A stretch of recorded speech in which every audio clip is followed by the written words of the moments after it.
हर बड़े सफर की शुरुआत एक छोटी सी कदम से होती है, पर जब वो कदम समाज के हित में उठाए जाएं, तो एक आम आदमी भी बन जाता है जननायक। नमस्कार दोस्तों, मैं नीरज भारद्वाज जननायक इस नए सेगमेंट में आप सभी का स्वागत करता हूं। दोस्तों, ये कहानी है एक ऐसे व्यक्ति की है जो किसी राजघराने या धनवान परिवार से नहीं आया, बल्कि जिसने अपनी मेहनत, ईमानदारी और समाज के प्रति समर्पण से अपनी पहचान बनाई। एक ऐसा इंसान जो अपने लोगों के बीच रहा, उनकी समस्याओं को सुना और उनका हल ढूंढने में अपनी जिंदगी लगा दी। गांव की धूल भरी सड़कों से लेकर बड़े शहरों तक उसका सफर सिर्फ एक व्यक्ति का नहीं, बल्कि एक पूरे सामाजिक क्रांति का था। एक ऐसे क्रांति का जो बताती है कि एक आम आदमी भी अगर चाहे तो एक नए युग का शिल्पकार बन सकता है। मैं जिस शख्सियत की बात कर रहा हूं दोस्त, उनका नाम है रामकुमार पाल।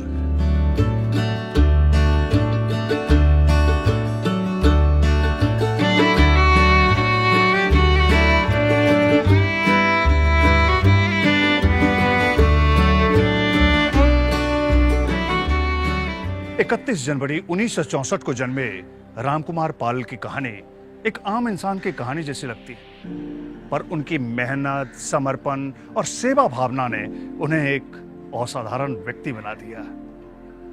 मुंबई के मलाड क्षेत्र में अपना बेस बनाने वाले पाल आज एक प्रसिद्ध व्यापारी होने के साथ साथ सामाजिक और राष्ट्रीय सेवा में भी सक्रिय भूमिका निभा रहे हैं। रामनगर का एक छोटा सा गांव जिसमें ना अच्छी सड़कें थी, ना बिजली की सुविधा, लोग मजबूर थे और सरकारी मदद का बस इंतजार करते थे। पर एक लड़का जो सिर्फ अपने बारे में नहीं बल्कि पूरे गांव के बारे में सोचता था, एक दिन जब एक बड़ा बिजली का खंभा गिर गया और हफ्ते भर तक कोई मदद करने नहीं आया, तब उसने सोचा कि अगर हम खुद की अपनी मदद नहीं करेंगे तो कोई भी नहीं करेगा। उसने अपने कुछ मित्रों के साथ मिलकर बिजली का खंभा वापस खड़ा किया। यह उसकी पहली जीत थी और यहां से उसका नायक बनने का सफर शुरू हुआ।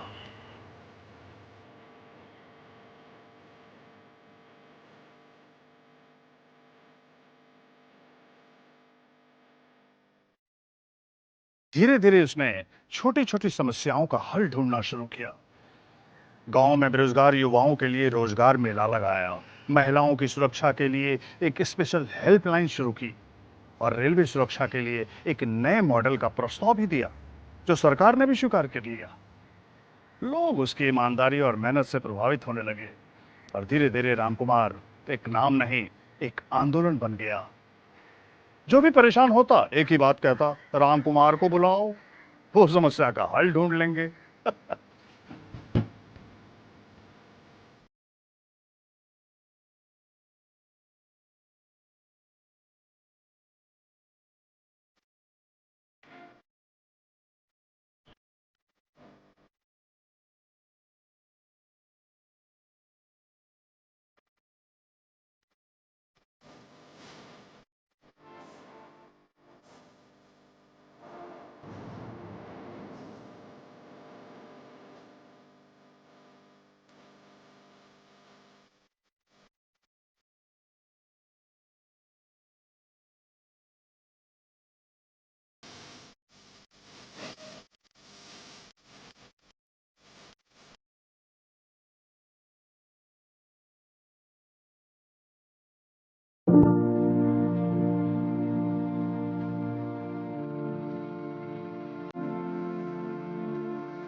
एक दिन एक बड़ा बिजनेस घराना गांव की जमीन जबरदस्ती हड़पने आया।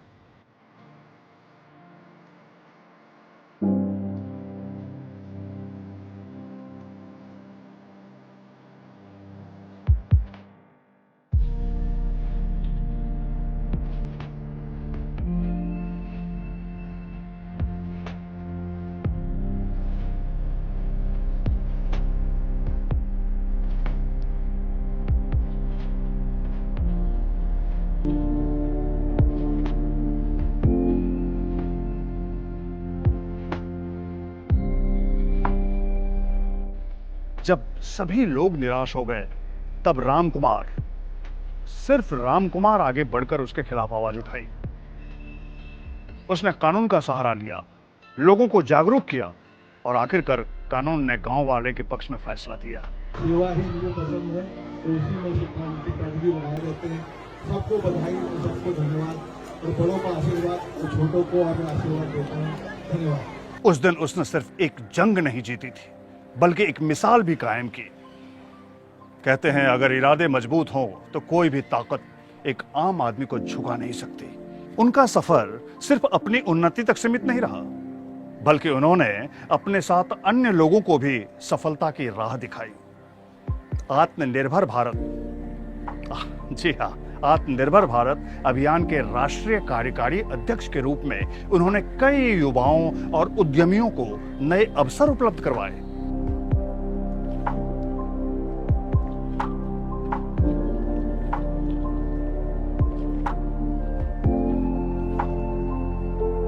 बाप वो खुशनसीब है जिसका बेटा लायक है, और वो देश खुशनसीब है जहां ऐसे जननायक हैं।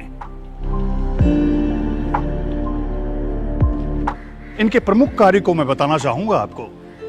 दोस्तों, इनके प्रमुख कार्य हैं उत्तर रेलवे सुरक्षा सलाहकार लखनऊ मंडल के रूप में सुरक्षा और सुविधाओं में सुधार लाना, बीजेपी किसान मोर्चा में अपनी भूमिका निभाकर किसानों के हित में नई योजनाएं प्रस्तावित करना, महाराष्ट्र प्रदेश संयोजक स्वदेशी सनातन सेना के रूप में राष्ट्रीय संस्कृति और स्वदेशी विचारधाराओं को बढ़ावा देना, ओवरसीज लुक और यूटी मिरर के वाइस प्रेसिडेंट के रूप में देश विदेश के संबंधों में अपनी महत्वपूर्ण भूमिका निभाना, राष्ट्रीय पत्रकार संघ के सदस्य होने के नाते सच्चाई और सही पत्रकारिता को एक नए स्तर तक ले जाना, national human welfare council Maharashtra के चेयरमैन के रूप में सामाजिक कल्याण में योगदान देना। रामकुमार जी के द्वारा किए गए कार्य हमें यह बताता है कि हर आम आदमी में एक नायक छुपा होता है, बस जरूरत होती है उसे जगाने की। वैसे उन्हें ना तो राजनीति का शौक है, ना धन दौलत की लालच, बस एक सपना था, समाज के हर उस व्यक्ति की मदद करना जो मजबूर है। जिंदगी ने कई चुनौतियां दी, पर उन्होंने हर बार अपनी मेहनत और समर्पण से उन्हें पार किया। आज वही रामकुमार पाल सिर्फ एक नाम नहीं, बल्कि एक मिसाल बन चुके हैं। उनके बारे में एक और किस्सा सुनाता हूं। एक दिन उन्होंने देखा कि मुंबई की झुग्गी बस्तियों में लोग बिना छत के जी रहे हैं।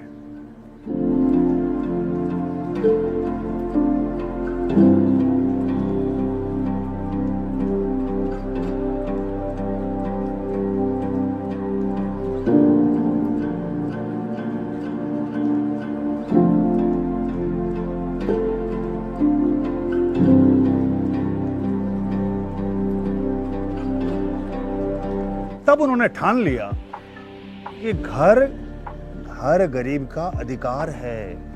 अपनी कोशिशों से उन्होंने 400 से भी ज्यादा घर बनवा दिए, और 600 से ज्यादा तो अभी कंस्ट्रक्शन में हैं। उनका मिशन था कि हर गरीब को एक सुरक्षित छत मिले। लेकिन सिर्फ घर बनाना काफी नहीं था। रामकुमार पाल ने सोचा कि भूख भी एक बड़ी समस्या है, इसके लिए कुछ किया जाए। तो उन्होंने ये सोचा कि हर साल गणपति विसर्जन के वक्त हजारों लोगों को क्यों ना खिलाया जाए। तो रामकुमार पाल ने गणपति विसर्जन के वक्त हजारों लोगों को वड़ा पाव और भोजन वितरण करवाया।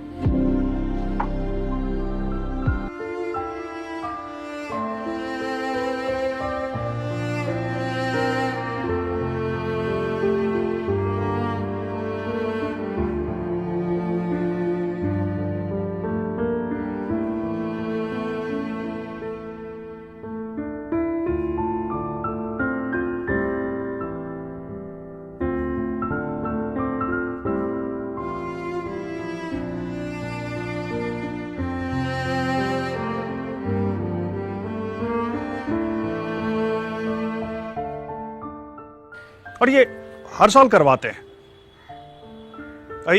ये उनका महत्वपूर्ण कार्य बन गया। इसके अलावा उन्होंने अमृतसर, वैष्णो देवी और अमरनाथ यात्रा में भक्तजनों के लिए भंडारा का भी प्रावधान किया।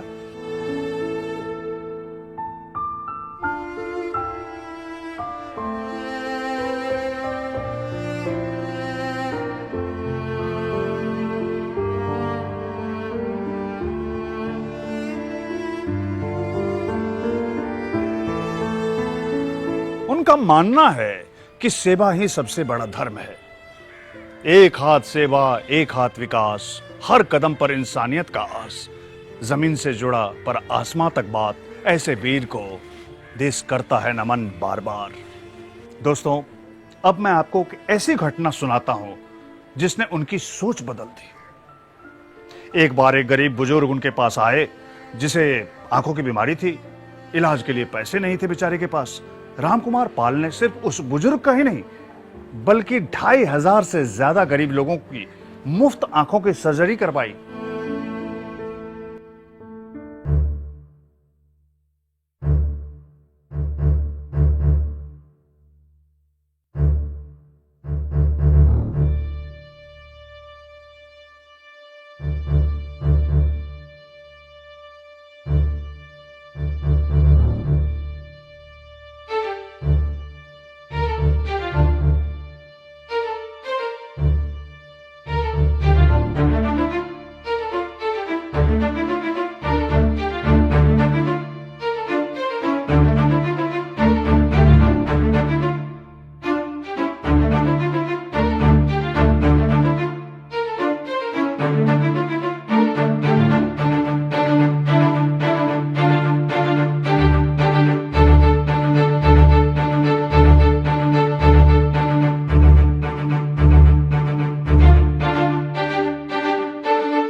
उन्होंने मेडिकल कैंप्स भी लगवाए जिसमें हजारों लोगों का इलाज हुआ।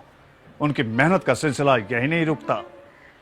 10,000 से ज्यादा स्कूल बुक्स का दान किया इन्होंने ताकि कोई बच्चा पढ़ाई से महरूम ना रहे।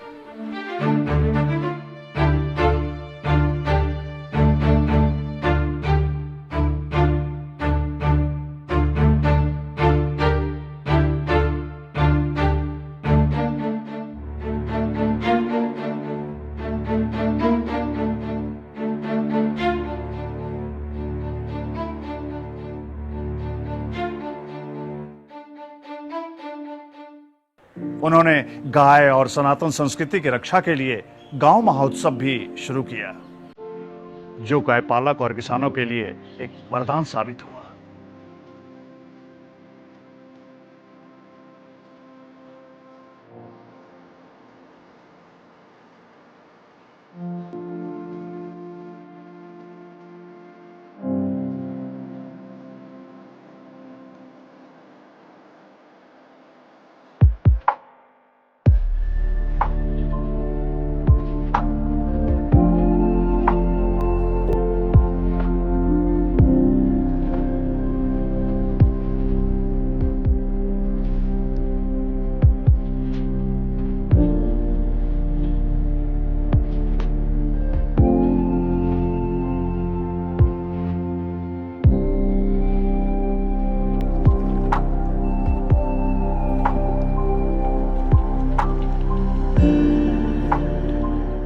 दोस्तों, इन सब सेवाओं के बदले उन्हें देश भर में कई सम्मान मिले।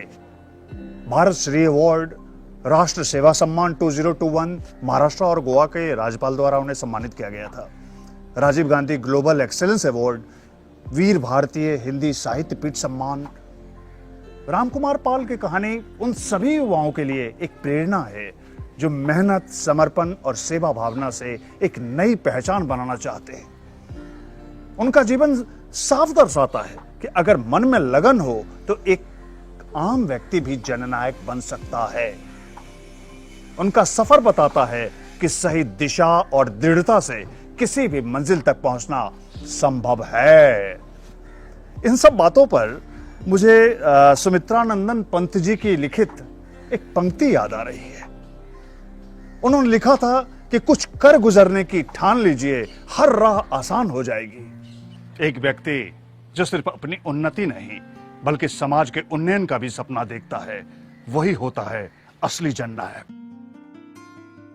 तो दोस्तों, मुझे अब इजाजत दीजिए, फिर मिलते हैं ऐसे ही किसी जननायक के इंस्पायरिंग स्टोरी के साथ। तब तक खुश रहें, स्वस्थ रहें। जय Hind. Swami Vivekanand Subharthi University, one of the leading universities of North India. 250 acres campus, 220 plus professional and vocational programs, 20,000 plus students. Give wings to your career with Swami Vivekanand Subharthi University. NH 58 Meerut, Delhi, NCR.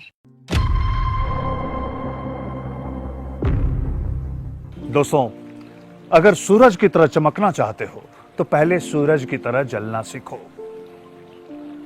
इस शख्स की कहानी देखने से सामान्य लगती है, लेकिन उनके पीछे जो संघर्ष है, जिसकी वजह से आज मुंबई जैसे शहर में वो अपनी पहचान बनाए रखे हैं और आज बेहतर इंसान के रूप में खुद को स्थापित कर चुके हैं। उन्हें लोगों का प्यार बहुत सारा मिल रहा है। हर समय वो प्यार बटोरते रहते हैं, प्यार बांटते रहते हैं। वो शख्स कोई और नहीं, अपने मुंबई के सामाजिक कार्यकर्ता राजेश सिंह हैं, जो उत्तर प्रदेश के प्रतापगढ़ जिले के लालगंज अंचल के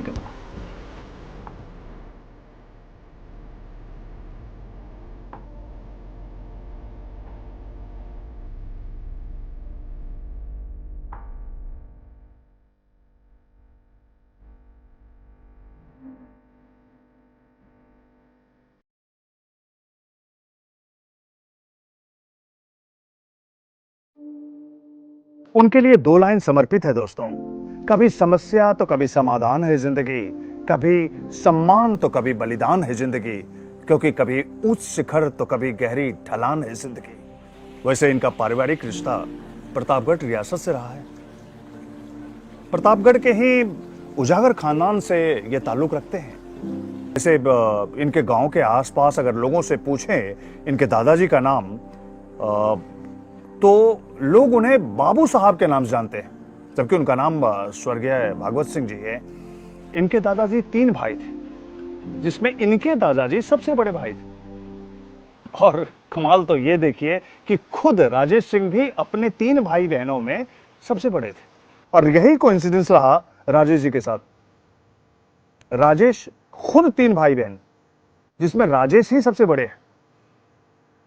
वैसे तो दादाजी 10 दशक तक गांव के सरपंच रहे और इनके पिताजी 1 दशक तक प्रधान रहे। वो बहुत ही उसूल के पक्के इंसान हैं। इनके जीवन में इनकी माता श्रीमती रमा देवी जी और पिता महेंद्र प्रताप सिंह जी का बहुत योगदान रहा है। मतलब राजेश सिंह जी आज जो कुछ भी है, बस उनका ये कहना है कि बस उनका ही आशीर्वाद और संस्कार से वो है। उनका मानना है कि माता पिता को ही भगवान समझना चाहिए, क्योंकि भगवान को तो किसी ने देखा नहीं, लेकिन हमें जन्म देने वाला, हमें इस दुनिया में लाने वाला जो हमारे माँ बाप ही हैं, तो हम उन्हें ही भगवान क्यों ना माने। इनके पिता 3 भाई और राजेश जी जैसे कि बताया कि खुद बड़े भाई हैं। दोस्तों, कमाल की बात है कि आज तक इनके परिवार में, जो कि बहुत बड़ा परिवार है इनका, कोई भी नौकरी नहीं किया और ना ही कोई अन्य प्रदेश में गया, मतलब गांव से निकला ही नहीं। राजेश अपने खानदान के पहले इंसान थे जो अपने माता पिता के साथ अपने घर से बाहर निकले, मुंबई आए और उन्होंने अपना एक मुकाम हासिल कर लिया यहां। इनकी पढ़ाई 12th तक हुई, वो भी गांव में ही। इनके जीवन में सब कुछ ठीक चल रहा था। एक दुखद घटना ने इनके जीवन को बदल दिया। छोटा भाई सर्वेश, अचानक उनका पांव सुन्न हो गया, तो इलाज के लिए उन लोगों को मुंबई आना पड़ा। राजेश सिंह भी पिताजी और भाई के साथ मुंबई आ गए। इलाज लंबा चला तो बाकी परिवार के सदस्य भी यहां आ गए। अब सोचिए कि जिस इंसान के पास मुंबई जैसे शहर में 1 फुट जमीन क्या, कोई रहने का ठिकाना ही नहीं था, आज उनके पास कई फ्लैट्स हैं, कई जमीनें हैं। जहां एक और भाई का इलाज चलने लगा, वहीं राजेश सिंह ने भी अपने आगे की पढ़ाई जारी रखने का सोचा। उन्होंने सेंट जेवियर्स कॉलेज के इवनिंग क्लास में बीकॉम में दाखिला ले लिया। चूंकि खर्चा तो चलाना था भाई, तो इवनिंग में वो कॉलेज करते थे और दिन में काम। अपना खर्चा चलाने के लिए दिन में प्रिंटिंग प्रेस में काम करते थे और रात को पढ़ाई खत्म होने के बाद इन्होंने प्रिंटिंग में डिप्लोमा करने की सोची सेंट कॉलेज ऑफ आर्ट्स में। दाखिला तो ले लिया, कोर्स 4 साल का था, पर भाई साहब 1.5 साल बाद ही भाई छोड़ दिया पढ़ाई उन्होंने, उनका मन उचट गया। ये घटना थी 2001 की। इसके बाद 2002 में इनकी शादी हो जाती है ज्योति सिंह से। उसके बाद 2003 में इन्होंने अपना खुद का डिजाइनिंग स्टूडियो अंधेरी में खोला। उनके साथ इनके छोटे भाई वही सर्वेश ही थे। अब तो ये कह लीजिए कि भले वो बैसाखी पे हैं पर अभी वेल सेटल्ड हैं, वेल टू डू हैं। वैसे राजेश ने अपने भाई सर्वेश को सेटल करने के लिए एक बड़े कंप्यूटर एक्सपर्ट और ग्राफिक डिजाइनर्स का कोर्स करवाया। इन्होंने कई फिल्म डायरेक्टर्स के फिल्म के पोस्टर्स भी डिजाइन किए, जिनमें राम गोपाल वर्मा और राजकुमार संतोषी जी प्रमुख नाम है। मुंबई में राजेश सिंह व्यवसायिक तौर पर स्वयं को स्थापित कर चुके थे, मगर अपनी जड़ और मिट्टी से जुड़े रहे हमेशा। यानी उत्तर प्रदेश के अपने गांव में आना जाना इनका हमेशा लगा रहता है। उनका मानना है कि इंसान कितना भी ऊंचाई पर क्यों ना चला जाए, उसे अपनी जड़ और मिट्टी से हमेशा जुड़े रहना चाहिए, वरना गिरने पर उसे सहारा के लिए तिनका भी नसीब नहीं होता। दोस्तों, एक और घटना जो उनके जीवन को भयंकर मोड़ देती है, यह घटना थी 2006 की। याद है ना, जब मुंबई में भयंकर बाढ़ आई थी। हाँ दोस्तों, सारा जनजीवन अस्त व्यस्त हो गया। बहुत ही नुकसान का सामना करना पड़ा था इन्हें, और उस नुकसान में इनका डिजाइनिंग स्टूडियो भी अछूता नहीं रहा। सब कुछ, यानी कि कैमरा से लेकर कंप्यूटर तक सब खराब हो गया। नतीजा यह रहा कि स्टूडियो इन्हें बंद करना पड़ा, और भाई साहब उन्हें फिर से जीरो से शुरुआत करनी पड़ी। उन्हें एक प्रिंटिंग प्रेस में फिर से नौकरी करनी पड़ी। तो देखा दोस्तों, संघर्ष अर्श से फर्श और फर्श से अर्श, यही तो कहानी का सार रहता है हमारा। वो कहते हैं ना कि इस मोड़ पर जो थाम रही है ना हाथ, तो सितारा चमकेगा अपने किसी दिन, पर अफसोस रहेगी ना साथ। तो जो हिम्मत नहीं हारता, ईश्वर उसकी मदद जरूर करता है। उन्होंने हार नहीं मानी, और 2007 में एक प्रिंटिंग प्रेस, जो कि भारत के नंबर 1 प्रिंटिंग प्रेस माना जाता है, प्रेस जैक प्रिंटिंग, उन्होंने असिस्टेंट मैनेजर के तौर पर वहां ज्वाइन किया। फिर से जीवन यात्रा प्रारंभ। 2010 तक वहां राजेश काम करते रहे, और हाईलाइट तो यह है कि उस कंपनी के एसोसिएट पार्टनर भी बन गए बाद में। यानी जिंदगी फिर पटरी पे आ गई। दोस्तों, वैसे बचपन से ही अपने गांव प्रतापगढ़ में उन्होंने अपने घर पर विधायक, सांसदों और आम जनता को आते जाते देखा, तो मन में लोगों से जुड़ने का ध्यान हमेशा बना रहा। सेवा भाव की इस भावना के तहत वे सामाजिक कार्यों में बढ़ चढ़कर हिस्सा लेते रहे, चाहे कोई सांस्कृतिक कार्यक्रम हो या फिर प्राकृतिक आपदा, उससे पीड़ित लोग हों, उनकी मदद जरूर करते थे। अब याद कीजिए ना, कोरोना के समय क्या हालत था। कोरोना में जहां लोग डर के मारे घर से नहीं निकले, वहां ये दवा, मास्क, बिल्डिंग का सैनिटाइजेशन करवाना, सब कुछ करवाते रहे। लोगों को गांव भेजना ट्रेन से, चाहे जो सुविधाएं थी उस वक्त, इन्होंने हर मुमकिन कोशिश किया। सरकारी मामलों में कोई उलझ गए, नहीं जा पा रहे हैं घर, इन्होंने सबकी मदद की। सच में ये इंसान के लिए हमेशा मददगार रहे। सब कुछ ठीक था। और दिलचस्प ये बात है कि ये शख्स राजनीति में कैसे आए। राजनीति की शुरुआत इन्होंने 2008 में की। 2008 में इनका रुझान राजनीति की तरफ हुई, और भारतीय जनता पार्टी के सक्रिय सदस्य बनकर ग्राउंड लेवल पर काम शुरू कर दिया। इन्हें बीजेपी ने वार्ड अध्यक्ष बना दिया, उनकी लगन कर्मठता को देख के उन्हें 2015 में बीजेपी ने मीरा भयंदर का मंडल सचिव बना दिया। मगर हमेशा की तरह उनकी यात्रा यही नहीं रुकी, बल्कि नया मोड़ लिया। हुआ यूं कि 4 साल पहले कुछ मित्रों और परिवार वालों के साथ ये अयोध्या गए। वहां जाकर देखा कि राम मंदिर का तो कोई भविष्य नजर नहीं आ रहा है, बनेगा भी या नहीं। बीजेपी का राम मंदिर बनाने का वादा सिर्फ सत्ता पाने का एक जरिया था। जब उन्होंने ये सब देखा तो उनका दिल टूट गया। हिंदू हृदय सम्राट श्री बाला साहब ठाकरे जी की विचारधारा को अपनाते हुए उन्होंने सोचा कि बीजेपी नहीं तो फिर और कौन हो सकता है जो हिंदू अस्मिता की रक्षा कर सके, उसके रक्षक बने। तभी महाराष्ट्र शिवसेना प्रमुख उद्धव ठाकरे जी ने ऐलान किया कि वे राम मंदिर बनाएंगे। बस फिर क्या था, और इसी दौरान वो भी गए।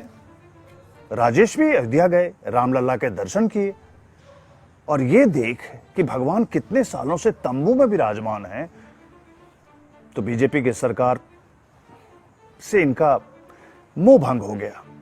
वो सोचने लगे कि आखिर बीजेपी की सरकार कर क्या रही है।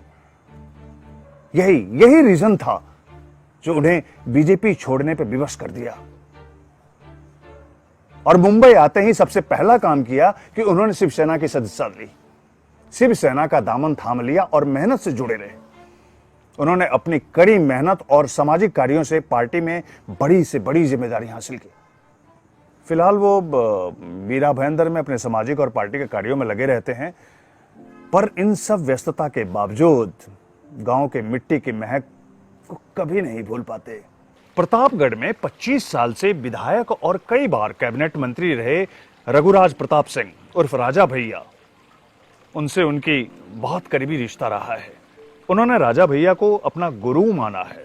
उनका कहना है कि राजनीति सेवा है और नेता को जनसुलभ होना चाहिए। जिस तरह चुनाव के पहले रहते हैं वैसे ही जनता के बीच जीतने के बाद भी रहना चाहिए। लेकिन आपको तो पता ऐसा होता नहीं है। बट ये राजेश सिंह की सोच थी। वैसे इस साल प्रतापगढ़ से उन्होंने निर्दलीय जिला पंचायत का चुनाव भी लड़ा। अफसोस के हार गए, तीसरे नंबर पर रहे, लेकिन अच्छे तरीके से लड़े, क्योंकि वो अपने वसूल के पक्के हैं, अपने सिद्धांतों से समझौता नहीं करना चाहते। कहते हैं यादों के स्पर्श भी बड़े अजीब होते हैं, जब कोई ना भी हो पास वो महसूस खूब होते हैं। राजेश सिंह राजनीति को समाज सेवा का अभिन्न अंग मानते हैं, जहां जनता के बड़े वर्ग से जुड़कर उनकी समस्याओं का समाधान किया जा सके। और सबसे खास बात, राजेश सिंह जात पात को नहीं मानते। वो कहते हैं कोई छोटा है या बड़ा है, कोई बड़े जात का है, कोई पैसे वाला है, कोई गरीब है, सब लोग सम्मान और प्यार के लायक होते हैं। उन्हें हमेशा उसी भावना से देखना चाहिए। दोस्त, झुककर लोगों की सेवा में जो लगा रहता है ना, उसका जीवन ईश्वर से जुड़ा होता है। वाकई इनकी जीवनी बहुत ही प्रेरणादायक है। कहते हैं ना, पूत के पैर पालने में ही दिख जाते हैं। इनकी यही सोच तो दोस्तों इन्हें जननायक बनाती है। तो दोस्तों, आपने इस प्रेरणादायी कहानी का लुत्फ उठाया, सुना, समझा, क्या सीख मिली? यही कि हमेशा इंसान को मिट्टी से जुड़े रहना चाहिए, कभी भी हतोत्साहित नहीं होना चाहिए, हौसला बुलंद रखना चाहिए। टूटता है, जुड़ता है, चलता है, चढ़ता है, बस हिम्मत नहीं हारनी चाहिए। तो दोस्तों, आज के सेगमेंट में इतना ही। अगले सेगमेंट में मुलाकात होती है किसी और नए जननायक के साथ। तब तक के लिए खुश रहिए, स्वस्थ रहिए। जय हिंद।